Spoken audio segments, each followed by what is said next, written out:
برادر ملت اسلامیہ السلام علیکم ورحمۃ اللہ وبرکاتہ۔ وعلیکم السلام ورحمۃ اللہ وبرکاتہ۔ الحمد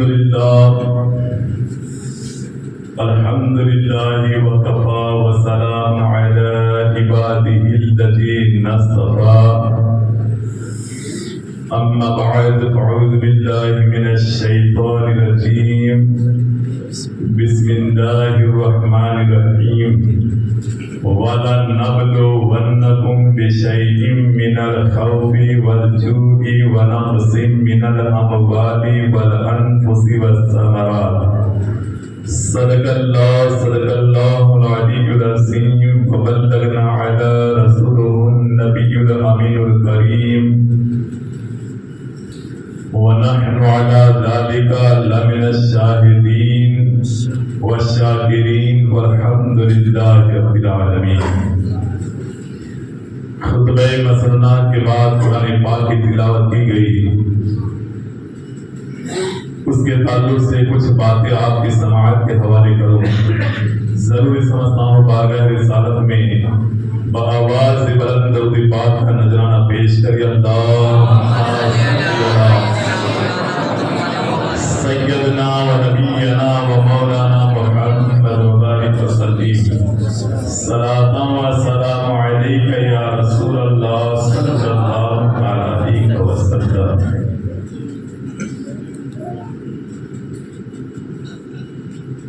قرآن پاک میں اللہ ارشاد فرماتا ہے وَلَنَبْلُوَنَّكُمْ بِشَيْءٍ مِّنَ الْخَوْفِ وَالْجُوعِ وَنَقْصٍ مِّنَ الْأَمْوَالِ وَالْأَنفُسِ وَالثَّمَرَاتِ۔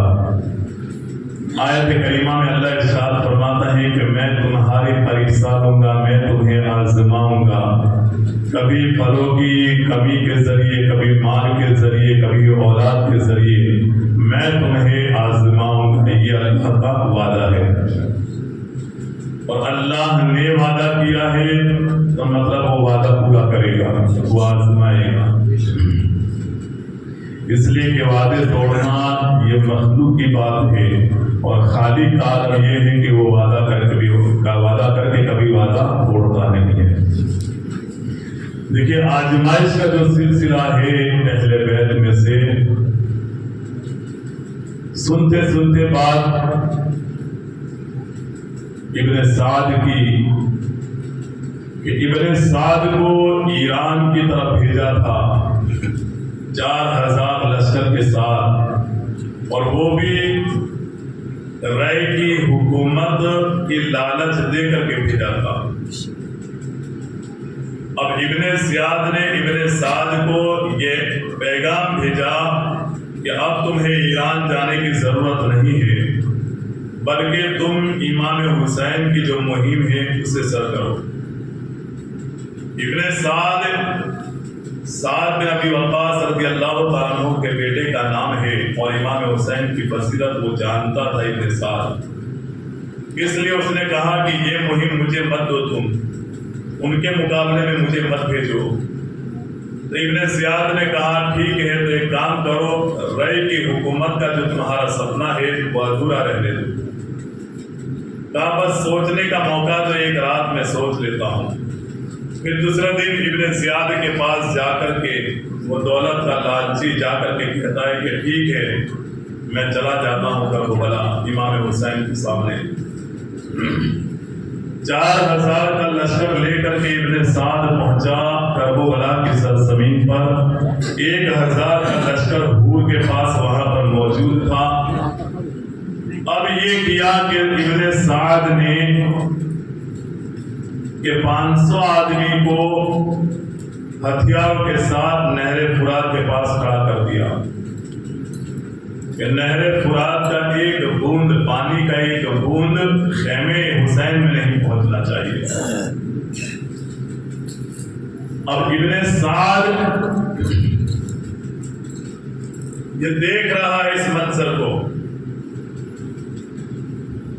کہ بات یہاں تک آ گئی ہے کہ ہم نے پہرا بھی لگا دیا، لشکر بھی ہمارا بڑا ہے، اور روایت میں آتا ہے کہ رہتے رہتے وہ لشکر جنگ سے پہلے 22,000 کا لشکر ہو گیا تھا۔